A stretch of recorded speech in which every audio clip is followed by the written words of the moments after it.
পৃথিবীতে কিডনি ড্যামেজের জন্য অন্যতম দায়ী করা হয়েছে হলো ডায়াবেটিসকে, যে ডায়াবেটিসের কারণে সবচেয়ে বেশি কিডনি ড্যামেজ হচ্ছে। তো এবং বাংলাদেশে এটা দ্বিতীয় কারণ ধরা হয়েছে, বাংলাদেশের উচ্চ রক্তচাপের কারণে সবচেয়ে বেশি কিডনি নষ্ট হচ্ছে। তাহলে প্রথম এবং সেকেন্ড যে কারণগুলো হচ্ছে, প্রথম কারণ হচ্ছে ডায়াবেটিসের কারণে কিডনি নষ্ট হয়। দীর্ঘদিন ডায়াবেটিস থাকলে কিন্তু আপনার কিডনিতে এফেক্ট হতে পারে এবং কিডনি ড্যামেজ হতে পারে। এরপরে যারা দীর্ঘদিন উচ্চ রক্তচাপে ভুগছেন তারা কিন্তু নিয়মিতভাবে কিডনি চেক করবেন, তাদের কিন্তু কিডনিতে প্রবলেম হতে পারে। এছাড়াও প্রায় যারা ইউরিনারি ট্র্যাকে ইনফেকশন হয়, অর্থাৎ বারবার ইনফেকশন দেখা দেয়, ইউটিআই দেখা দেয়, তাদের কিন্তু কিডনিতে প্রবলেম হতে পারে।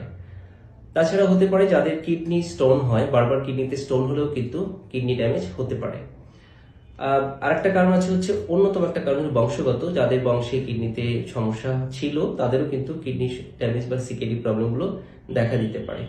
আরেকটা কজেস আছে হচ্ছে মেডিসিনাল কজ, অর্থাৎ যারা নিয়মিতভাবে পেইন কিলার খান, বুঝে হবে যে অ্যান্টিবায়োটিক খান অথবা বেশি উত্তেজক ওষুধ খান, তাদেরও কিন্তু কিডনিতে প্রবলেম হতে পারে। আরেকটা অন্যতম কারণ হচ্ছে অ্যালকোহল যারা পান করেন, যারা ধূমপান এবং অ্যালকোহল পান করেন, তাদের জন্য কিন্তু দুঃসংবাদ হচ্ছে তাদেরও কিডনি নষ্ট হতে পারে। আর একটা হচ্ছে প্রচুর পরিমাণ যারা প্রোটিন জাতীয় খাবার খান, প্রচুর পরিমাণ যারা লবণ বা মিষ্টি জাতীয় খাবার খান, প্রচুর পরিমাণ কোল্ড ড্রিঙ্কস, ফাস্টফুড খান, প্যাকেটজাত খাবার খান, তাদেরও কিন্তু কিডনি নষ্ট হতে পারে।